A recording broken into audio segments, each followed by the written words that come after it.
Manchis and Cropot, whatever, and charcoal to convince voters. Because of technology, now the world is global, just as small in our hands.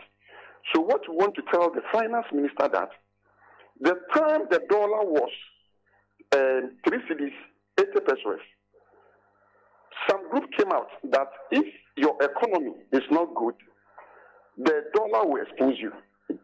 So fair enough. So as a business community, as a business people, Ghanaians listened to that comment and we voted just that you can sustain Ghanaian business to flourish. Fine. We'll give you that mandate.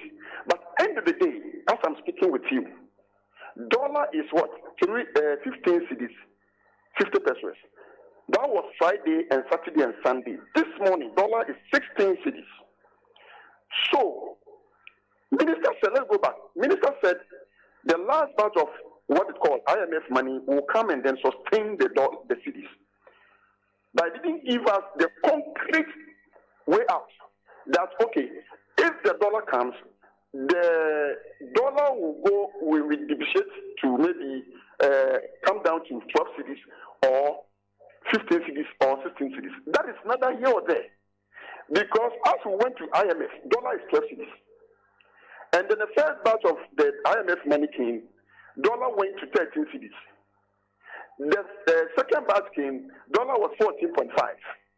And then we are telling us that we should wait. If the last batch comes, the cities will be sent. Stop this. Stop tickling yourself like you are the penny laughing. We are not kidding here. So please, you should go and come back again as a retreaters. We are serious here.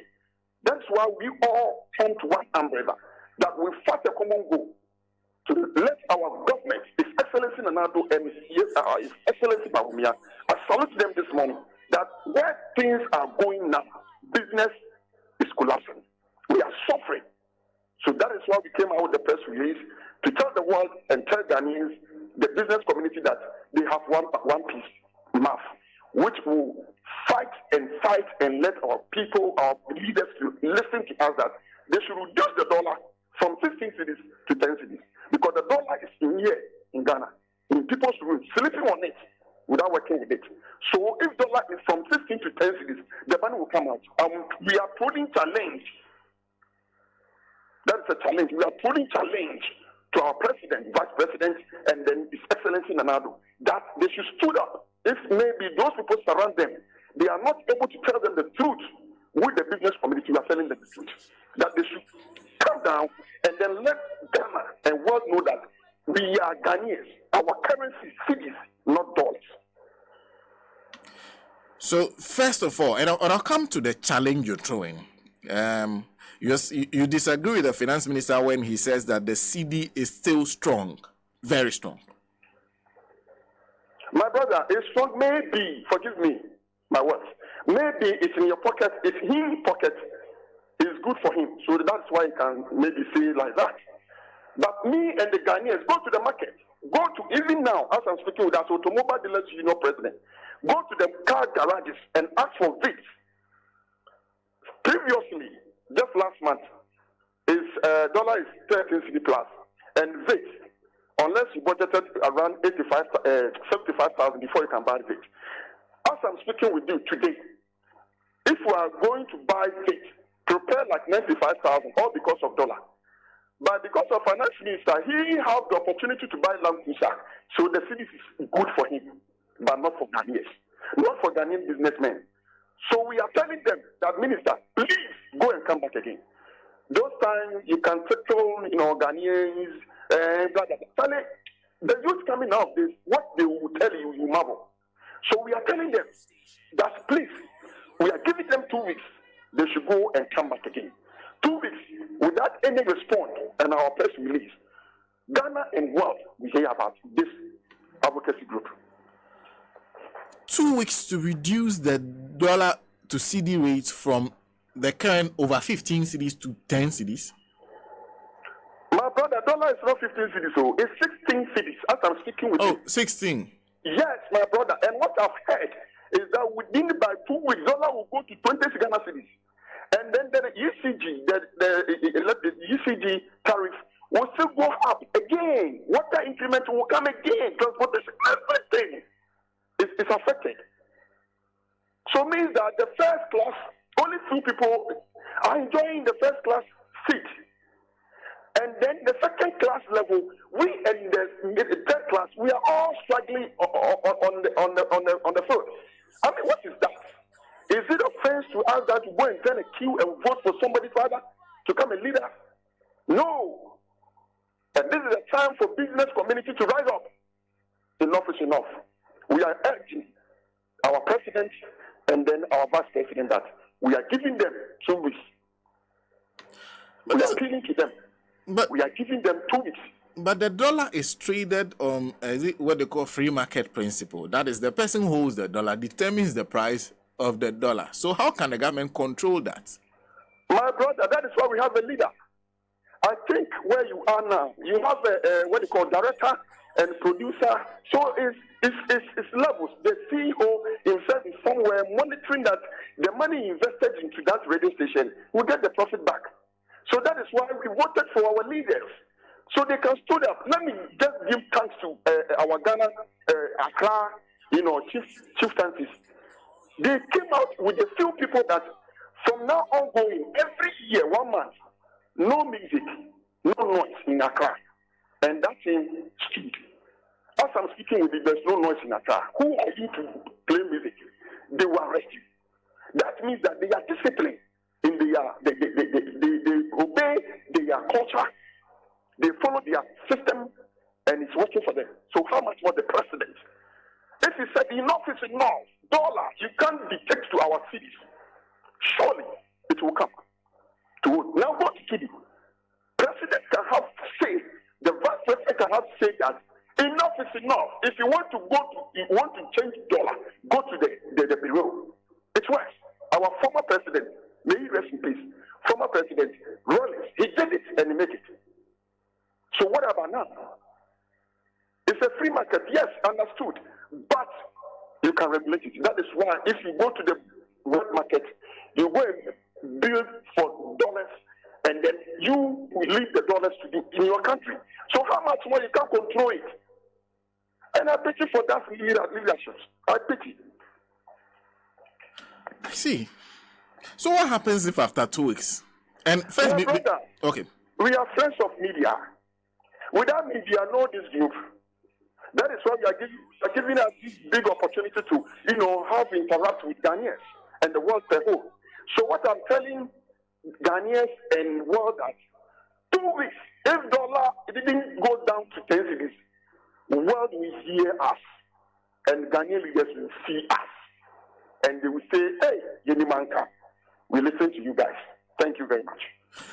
And let me then ask you, why 10 cities? Why not 12 cities? Why not 11 cities? Why do you want it all the way down to 10 cities? My brother, that is urgent, and that is why we, the grassroots of this country, that is the businessmen, we are saying that we are not holding the dollars, but it's through the leaders around our president, the leaders around our vice president. They are manipulating the dollars, not we the traders. So if they want to listen to what we are saying, we are putting our life on the ground. That if dollar go to 10 cities and dollar, it won't be a fly flow for everybody to get it. Me, Eric Okukwati, government should hold me responsible. And my group, government should hold us responsible. That is why we are urging them that they should bring dollar to 10 cities. Tinubu did it. He did it because he said, no, the Naira is some people's pocket. So now from today going, I'm going to change the Naira to this particular amount, currency. I'm going to change it, blah, blah, blah, blah, blah. And it works for him and the country per whole. So means that if you tell Ghanaians that I, the president, I, the vice president, you said you want to break the 8. So this currency or this dollar depreciation, how can you break the 8? Because somebody from 380 pesos, you told him that if your economy is so good, the dollar will expose you. So from 3 cities to 80 pesos, now to 16 cities, and you are telling Ghanaians that they should give you to break 8. This cannot break 8, please. So that is why we, the marketers, we, the traders, we are coming to tell you that, and we are telling you that, please, if you want to break the 8, please, let the dollar from 16 cities to come to 10 cities. And those greedy, those evil, holding those dollars in their bedrooms, sleeping on it, and people are suffering, and only few people are enjoying. God will judge us. Are you saying that what we are seeing currently with the city dollar rate is because people are hoarding the dollars? My brother, this is fact, and maybe you, what do you call the media, you know what is going on the phone. So it's not we, the traders, can even say that it's this or that. It's real. It's true. Things are going on. So the dollars are holding in people's bedroom because we. Well, we've lost him, but I think it's good enough. That conversation. Anyway. Good morning to you, Osana, and good morning to the very cherished listeners and viewers. How are you? I'm well. A bit rusted and tired, but still chugging along. I guess a lot of work to do over the short period you have been here. Yes, I would say a lot. I was here, I believe, was on Tuesday. Yes. Yeah, and the very next day, I drove all the way to my holy village in the Upper West region. Yes. Fortunately, I was in good company. Okay. So we got to the Upper West around about 8 p.m. And the next morning, I did the needful and visited the various the powers that be within the party. Okay. Of course, I had to visit my own village. Okay. We get to interact with the various branches in the constituency and then the regional executives. And then on Thursday morning, that was on Thursday morning. Okay. And then early dawn Friday, we took off straight to the Upper East region. Okay. Where I spent Friday with Honorable Simon Awargo, the parliamentary candidate for Navrongo Central. And we taught the registrations, and he's doing very well. Yeah, he's doing very well. Confident that that seat, the NDC will keep it. Okay. You know, so we taught the registration center, did a visit to the prisons, and you should see, I think that we are sweating out here and we complain. They are in a worse shape. You know, one of the things that saddened me was the fact that the prisoners themselves, of course, their officers, they indicated that they only had 1 cedi 80 pesos to feed them per day. 1 cedi 80 pesos? Yes. And I was just wondering, how do they pull that magic off? At this time? Yeah, and that has not been increased since 2010 under President Mills, I'm told. You know, so they always say, if you want to know the greatness of a nation, look at how it treats its vulnerable. And arguably, some of our prisoners are, yes, for one good reason or the other, they are in there, but they're some of the most vulnerable people. Okay. And so when we complain now, I'm still wondering what I can buy with 1 cedi 80 pesos, how many sachets of pure water that would be. Yeah. You know, but we did the tour there, and then Honorable did some donations, bless him, did some donations to them, and I visited the constituency office. And then on Saturday, I went to partake in, I visited Honorable Isaac Adongo. You know, he was burying his father on the Saturday. Okay. So he was there. So bless the soul of the great man that bequeathed unto us, if you like, an economic guru. Yeah. You know, so after that Sunday, yesterday early dawn, I took off back to the metropolis. Arrived about, technically we arrived in Accra around about Abasaman area about 3 p.m. Making our way into Accra was the next problem. You know, the deplorable nature of that road, which was quite sad. Took about 2.5 hours just to negotiate that right into Accra. You know, and that was after having to go take some turns and try and take some shortcuts. You know, so we didn't get to the airport area till about 6, just a little before 6 p.m. thereabouts, which is quite sad. Our problems in this country are not many. They just need common sense. You don't need to go far to see that. Our problems are not many. Yeah. They just need common sense. I thought we have many problems. Well, if you trace every single problem we have, at the root cause of it is 1 or 2 problems. Okay. I know you can summarize it as governance, good governance. Okay. Yeah. I think at the moment this country is on autopilot. Those who should care only care about themselves. And those who can't care, sadly, cannot care. whether it's us caring about ourselves or our government, those we have ceded our collective sovereignty and power to look after us. Sadly, they don't look after anything except themselves. And you can see it when you walk around. I mean, Accra is hard. You go out into the hinterlands, the towns, the villages, and it's even worse. So something needs to change in this country. Otherwise, we are heading at breakneck speed towards disaster. We need to collectively change. We need to, one way or the other. And I've spoken to a lot of, not just NDC because I'm NDC, I've spoken to a lot of well-meaning Ghanaians who are apolitical. And of course, some MPP people, everybody realizes that this is not what Ghana needs. This is not what Ghana bargained for. We seem to have been left on our own. It's almost like everybody for himself, God for us all. It's sad to say it, but I think that something must change. You come to your own motherland, you come home and you expect something better. But Ghanaians are resilient. We've been working very hard. And you can see, in spite, we're pulling magic, to be honest with you. I mean, you don't even need to go far. You only have to look at, take a stock of how much you earn and how you manage to survive.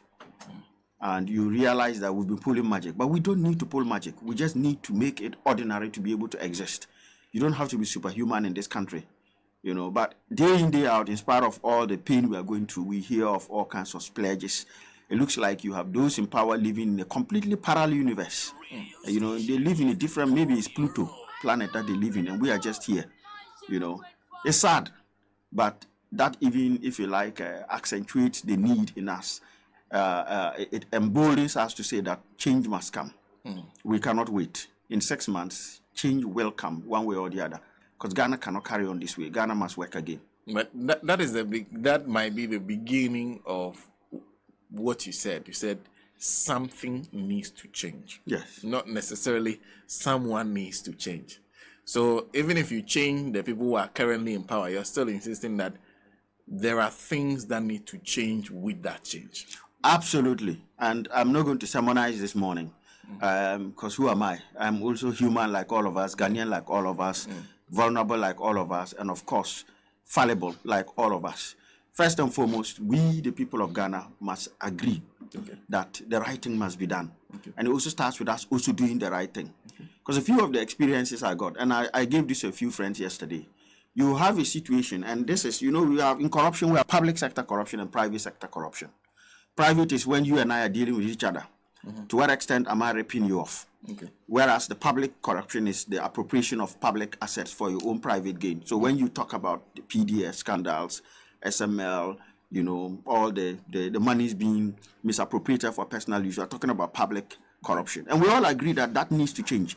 That government officials, whether they are appointed, elected, or they are civil servants, we must stop this bad habit of appropriating public assets for our own private gain. What about man to man, woman to woman? Put government aside, how do we deal with ourselves? We all go to churches, we go to mosques, we pour libation. To what extent does that make a difference in how we deal with each other? If government is being rough on us, to what extent are we being fair on each other and not being rough on each other? I'll give a very few examples. I patronize Momo because I feel I'm giving to the economy, even though the levy is quite burdensome. And I walked to a vendor, and I did this. I basically told, this was in Bolga a couple of days ago. I ended up with 3 different vendors, walked away from them with, I won't call it righteous indignation, but with some form of discomfort, and ended up at the MTN office to raise money. You want to take, 6,000 Ghana. You walk to somebody and says, I'm going to do it in 2 lots. And what's the reason? Because if I do it once, I only get that 1 fee. But if I split it into 2, I'm going to get a 2. I'm like, so this is what you do. This is a private transaction. And you are interested in how much more you can squeeze from your fellow man because things are hard for you. But you forget that things are as hard for the other as they are for you. Yeah. So I walked away and went to the next person. The next person was even more honest. They said, you know what? If I did 6 transactions of £1,000, I get so much more than if I did 1 transaction of 6,000 for you. Therefore, I can do it for you, but you have to give me an extra 10 cedi. I'm like, what? And she was like, unfortunately, I have to tell you the truth. So I said, okay, thank you for your honesty. But on principle, I walked away again. And I obviously ended up at the NTN office where it is packed and did the needful. It started with me in Accra here when I flew in from Tamale on a Saturday morning to be able to make this program last week and a few meetings. I get to the airport and I said, let me take an Uber. My friend offered to pick me up. I said, no. My chairman as well for North London, David Kwao, was around this level. So I said, no, don't worry. I'm giving to the economy. Let me pick an Uber. I order an Uber. And what happens? The gentleman calls me and he's first say, okay, I'll come. But when I come, you have to give me something on top. And I'm like, why? Because I've ordered it on the app. Anywhere you go in the globe, you order. There's a parking charge on there as well. But the gentleman wants the extra parking charge on top. Now, 10 cedis, relatively speaking, you'd say, oh, it's nothing if you convert it into where you are coming from. But that's not the point. If the person is doing this to me, how many more people are they doing to? This says the same person, and I'm having a conversation with this gentleman all the way through till I get to my residence. And he's on about these people are not doing this and that, and I'm saying, you see, something needs to change. The system needs to change. Not just the man up there that we say is corrupt from the public perspective, but what about you and I? If we don't get into the habit of treating each other fairly, if I have subscribed to Uber and Uber says that I come to pick you and they're going to pay me 50 cedis, if I don't like the 50 cedis, I won't take the job. I shouldn't take the job, get to you, and try to renegotiate it, try to rip you off outside of Uber's side. And you see, I give these as small anecdotes, but I'm sure there is a wealth of experience that Ghanaians go through. I'm not saying that if you go into an office and someone does something good for you, you cannot, in the culture of gift giving, you can give them something to thank them. But of course, you should not be compelled to give them before they do the job. And we should try to, if we can't treat each other fairly, we have no moral right to complain about the politicians. Because this is someone's hard-earned money, and we are all struggling. And yet you have these experiences going on. So when I say something must change, I know it's easy for us to hit Nanado, and rightfully so we should if he is not doing what he needs to do. He is ministers and all government appointees. But the question we should also ask ourselves is, when we go to church and we pray, love your neighbor as yourself. Not just the Lord your God with all your heart, your mind, and your soul, but your neighbor as yourself. If things are difficult for you, things are difficult for your neighbor. And in business, in your interactions and transactions, if we want change in this country, it must start with how we treat each other. Once we establish that fairness in private dealing, then we can talk about fairness in terms of the vertical relationship with those who govern us. And that's what I meant by something must change. But of course, some will justify and say, because government has made things so difficult, we'll have to survive by also ripping others off. But how do you rip others off? Because when you rip others off, others will rip you off. It's a circular thing. So apologies for sermonizing this morning. But the overall tone at the top, as we always call it in governance speak, from leadership downwards must change. But before we also force it to change, we must also change amongst ourselves. Otherwise, we'll stop corruption up there, and then horizontal corruption, man to man, if you like, person to person corruption will persist. In the end, it's the same people who end up at the top anyway. That's the other point. The habit is learned down there, man to man, and then you take it all the way to the top. Exactly. And go and do worse than the people you are complaining about. That's it. Anyway, nice to have you in studio. Thank you. We're just having a conversation on the issue of the cedi. Yeah. In fact, the traders say they've given the government 2 weeks to bring the cedi to dollar rate down to 10 cedis to $1. Now, currently, when I spoke to the chairman of the Ghana Federation of Traders, says 16 cedis. It has been going up. Yeah. Now, you are a finance person. Throughout how can this be done? Can it be fixed? Can government wake up in the morning and say, from today onwards, the cedi to dollar rate is 10 cedis? So, where I think that the shotgun approach is to go for a fixed exchange regime. Okay. But that would be worse. Okay. The reason is this. Government, at the moment, it's a floating market-driven rate. Okay. And when it's a floating market-driven rate, effectively the demand is demand and supply, if I put it in simple terms. Okay. If my brother is, if say my sister Nancy is selling kose, and she has only got one piece of kose, and you want it, I want it, you go there and say 1 cedi, I come and say 1 cedi 50 pesos. And you say 2 cedi. Before you realize, the thing she was selling for 50 pesos is now 2 cedi because there's demand. There's more demand for it than there is supply. Okay. If you take currency, cedi and the dollar as an example, it's pretty much the same thing. Okay. When we demand more dollars for various transactions, traders, for example, needed to import goods. There is more demand for the dollar than the cedi. Now, when we export, people pay us. I mean, if we export, our currency goes up. And that's why we try to get a positive trade balance. Because once we export, we get what? Dollars. So people technically are selling dollars for cedis in those techniques. So the demand for cedi goes up. You know, when the demand for cedi goes up, the value of the cedi goes up. In very simple terms, there are many other dynamics that come in. So when we see the dollar is going up, it's always for 1 or 2 reasons. Traders need it for the purposes of importing, but you don't have enough of it. And because you don't have enough of it, that's basic things. More than one person needs it, the price keeps going up. The long term, there's always a long-term solution and a short term. The long term is import substitution, reducing the burden on the city, export-led economy, the kind of things that President Mahama has talked about. For example, when we had a lot of power, our friends saw that opportunity and called it negatively as excess capacity. We were exporting over $100 million worth of power to Burkina Faso alone, to Cote d'Ivoire and others. Each time we exported that, we were effectively getting more dollars in the system. That was cushioning the city because there's more dollars. And therefore, again, if oversupply, then the price will come down.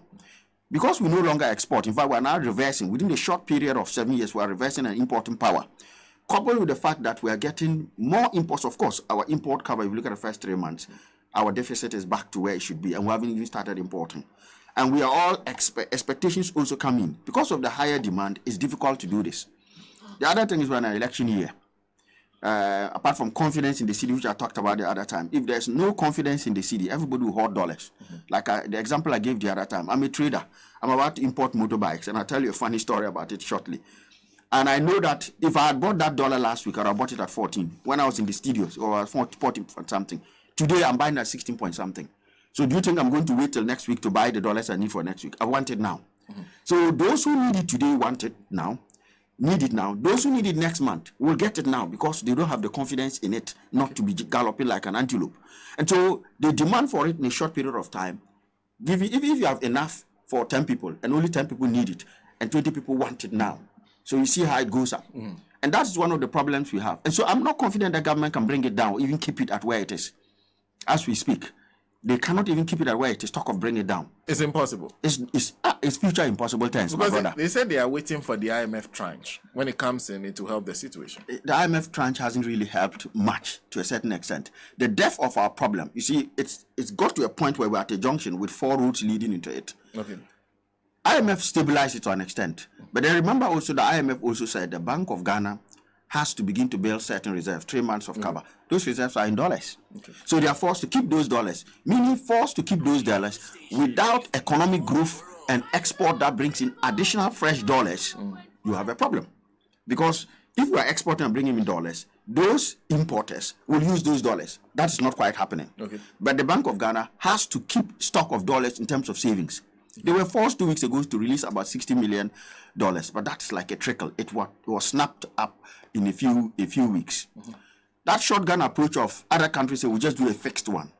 It's okay to say we are going to fix it. Government officially fix it at 10 cedis. Okay.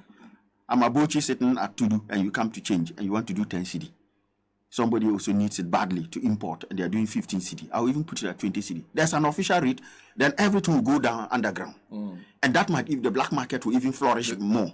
So that is the danger there. They will boost the black market business if they do that. Unfortunately. I mean, it's okay for, let's say today, government says that they are going to force everybody to sell, let's say, pure water at 10 pesos. The pure water sellers would say, okay, 10 pesos. When you come, they say, oh, that's 10 pesos, so we don't do. But they will whisper to you, if you want to see me behind. You go behind, you buy it at 45 pesos. So you cannot legislate your way out of it. Basic common sense. Okay. This borrowing, we're just talking about how much more borrowing. Yeah. That's part of the problem. Because our dollars, our debt is in cedis. Sorry, in dollars. Our debt is in dollars. But we only earn our tax and everything in what? In cedis. So you have to change those cedis to service that debt. Okay.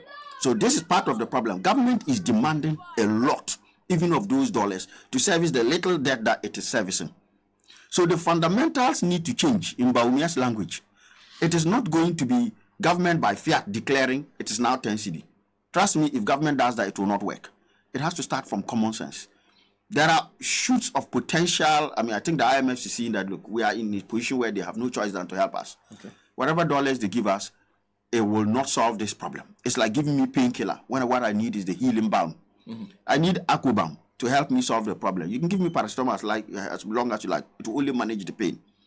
So I think that what they have said is laudable. There are practical things government can do. Getting confidence back in the city, in the economic, the management. Because if your economy is not managed well, then confidence in your currency. Your currency is basically the lifeblood of your economy. If government chooses today to stop this one-time borrowing, they are going to borrow another 1.5 billion for cocoa. We know they are not going to get it because the last season, they even tried to borrow on it. Now, The people that are going to borrow want to come and inspect your farms to make sure they've not been destroyed by galamsey before they give them the money. Because the 800 million we got, where did it go? It didn't go to PBC. Most of our cocoa was smuggled across to Cote d'Ivoire and the like, because even though we took the loan, we didn't use it for what it needed to be used for, so that we could get the cocoa to sell. We even defaulted on some cocoa contracts. Last year, August, 40,000 metric tons. That's a lot of money that people paid for cocoa we couldn't deliver. So we are not getting the foreign currency that we need. The way this problem can be solved, I think that, yes, we need the city to come down, but to do that, government should stop borrowing by cutting its expenditure. If they cut that expenditure and only spend what needs, not wants, what needs to be spent, it means that debt accumulation is low. It means that our servicing of debt and interest is low. It means that the rate at which we have to buy dollars to service that debt is also reduced. So the demand for the dollar comes down. And as the demand for the dollar comes down, government is the largest spender. So if government even cuts down its demand for dollars by 50% as a result of cutting down on borrowing, by running a slim government, we don't need even 15, 20 ministers to run this country. Right? If government does that and cuts its code according to its cloth, I'm telling you, confidence will be back in the economy, confidence will be back in the city, and you would find that simply by reducing demand for dollars to service bloated debt by government, there will be enough dollars to take care of people. Confidence will be in. I won't be bringing forward my purchase. The city will stabilize. Okay. Because the key thing is, you can bring in more dollars to IMF program, or you can save dollars by not demanding enough. You are back to the same thing. I can earn more by either saving how much I spend or getting more money. So I think that what they've called for is the right way, but how government delivers it is the problem. The easiest solution now is to cut and cut. You see, I'll give you an example. In the UK, when Liz Truss became Prime Minister and brought up a very reckless budget that was going to borrow heavily, and what was going to do? Give tax breaks. The market was riled because they said, no. If you are going to borrow that much and put it into the hands of people in the name of trickle-down economics, the market didn't have confidence. The pound took a hit. Within 5 weeks, she was forced out of office by her own party. Okay. The act of her being forced out of office and that budget being ditched enough restored some confidence, and calmness came back to the market under Jeremy Hunt and Rishi Sunak. So it is possible. It's about the signals. When government signals that they are prepared, things will work well. The reason this IMF deal did not work is because government did not do the things they needed to do to signal that they really want. They got the medicine, put it in the medicine cabinet, and didn't take it. If we cut the size of government, stop reckless expenditure, we're talking about 1.4 billion SML. How is it a broke country that is doing this? We're talking about over 26 billion Ghana cedis that was spent. I was just thinking this morning, add the 1.4 billion Ghana cedis from SML, add the 26 or 25 billion on this, this bank restructuring, add the PDS 1.6 billion money that we lost. That's about 30-something billion. That is 5% of our total debt of 658 billion as we speak now. That's 5%. Because 10% of 658 is about 65. Half of that is roughly about 32. So you see, 3 transactions alone, and we don't know where they are gone. That money is gone down the drain. Can you imagine if we had cut? That's a year's worth of interest that we pay. Now, is that possible? Because the cuts you're talking about, you're asking for discounts in the midst of a vice president going around the country. When he meets a problem, he calls the finance minister to release money. When he meets another one, he calls the finance minister to release money. Can cuts be made within this kind of context that we're seeing currently? Absolutely. Because the fact that he says release means that the money is there. What is happening now, you see, is that money is being shared. If we thought we were broke, when we came to Asinov election, we realized we were not broke. When we came to the election in GHC, we realized we were not broke. Even the MPP primaries, we realized we were not broke. Shared loads of money, tracks. We are investing in politics and not in development. Okay. You see, politics should be about developing the country. What we are seeing is that money is pledged left, right, and center. Unfortunately, by this ruling government, that is money that should have been saved. If they were running a lean government, we wouldn't be in the situation we are in now. A lot of the money we can't account for, where is it gone? We see it in the V8s that are flying around, not private V8s, government V8s. And you know those things, they are gasless. They drink fuel like anything. Put that aside. The monies that are being shared in political circles, this is public money. All this, and then we turn around and say, look, Parliament, and they rightfully so, refused to approve almost $400 million worth of what? Of tax breaks. Okay. How do I give what I don't have? We are going to IMF for $3 billion. And more than 10% of it, because 10% of 3 billion is about 300 million. We're giving about 350 something million free tax breaks for money you don't have. You are borrowing, so effectively, we have borrowed from IMF 3 billion. We haven't even got it all. The next tranche of 150 million coming in is not even enough for the tax breaks we are going. These are some of the things, because when you give those tax breaks, you have to borrow to pay for them. So you are giving 400 million roughly in tax breaks. Multiply that by 16. Every 100 million times. So you are looking at about 600 million Ghana cedis or more. You are looking in billions, I'm talking about, just to give it to people as tax breaks. And there's no promise of anything coming immediate. These are the kind of things I'm talking about. Cutting all these tax breaks. Ghanaian businesses don't get tax breaks. Why should somebody come outside and get tax breaks? Let them do the job. When they're about to pay their taxes, then we give them tax credit. Simple logic. I want to come to your house and build something there. You don't give me that money before I come. Tell me to come and build it. When I build it and I start selling and I'm supposed to pay you tax of 20%, then you can tell me, you know what? Where's the money? Then you say, okay, this is the 20 million in tax. Then you say, okay, keep 5 million.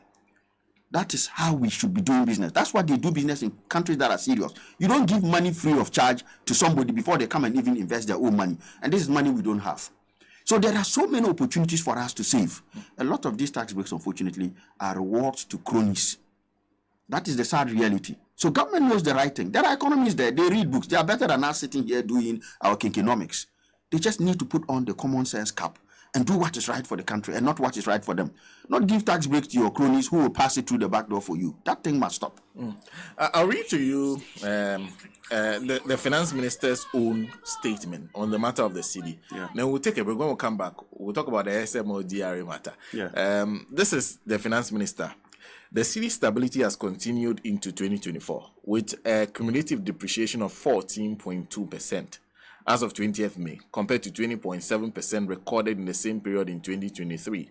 So on that comparative basis, we are safe to conclude that the cedi is still strong. Very strong. It reminds me, when we were kids, there are some of us who are very stubborn.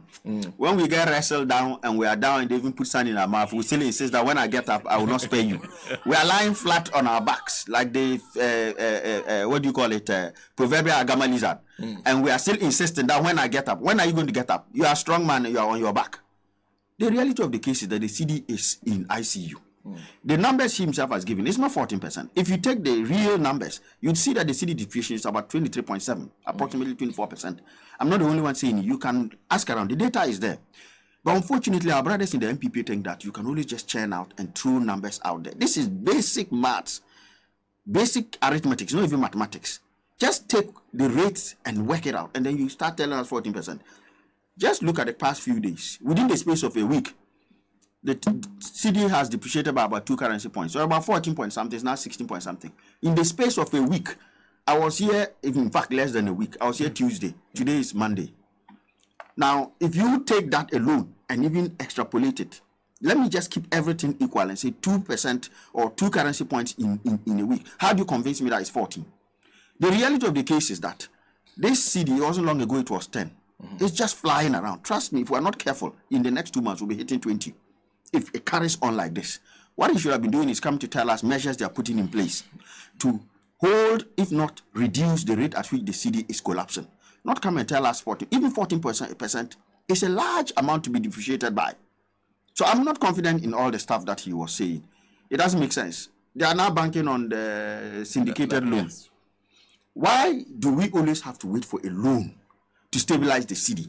Forgetting that the moment you take that loan to stabilize the cedi temporarily, that loan adds up to your stock of debt. That debt goes up, which means the interest you pay goes up, plus the debt servicing, which means that in a few good, so you are just waiting for the loan grace period.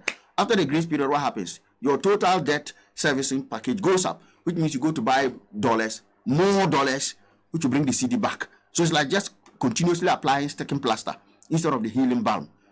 We need bottom-up domestic solutions, not importation of dollars. We need to find a way of supporting exports And it doesn't take 10 years to do that. We need to find a way of cutting frivolous government expenditure. I can tell you, my brother, we can cut more than 50% of what we spend now. And the moment you do that, it will signal to investors you are serious. It will immediately reduce the amount of demand for your what? Because we are running on debt. Government has crowded out the private sector. They will borrow from treasury bills, everything. They are borrowing. So those who are going to put money in a bank at lower interest rates for it to be invested and lent to the private sector, we are now what? All buying government debt. And what is government doing with it? You need to take care of a very bloated government. So for me, the immediate solution is government to, if Nanado comes now, President Nanado, now, and says that, look, every minister will take a 50% pay cut. All those frivolous graces that are given, allowances here, DSTV allowance and all those things, cut them all out. Immediately we can have government expenditure. We will be able to send a signal that our debt will come down rather than adding to the problem. So what he said is just by the wayside talk. We expect concrete measures that are going to arrest the city. We are not waiting for IMF money or syndicated loan money. You cannot borrow your way out of a problem. Borrowing your way out of a problem is like being in a ditch and hoping that you can dig further out. You don't dig upwards. When you are in a ditch with nowhere to dig, you climb up the ladder, and the way out is to cut our coat according to our cloth, is to engage in fiscal consolidation and not expansion and spending and splurging left, right, and center because we're in an election year. Well,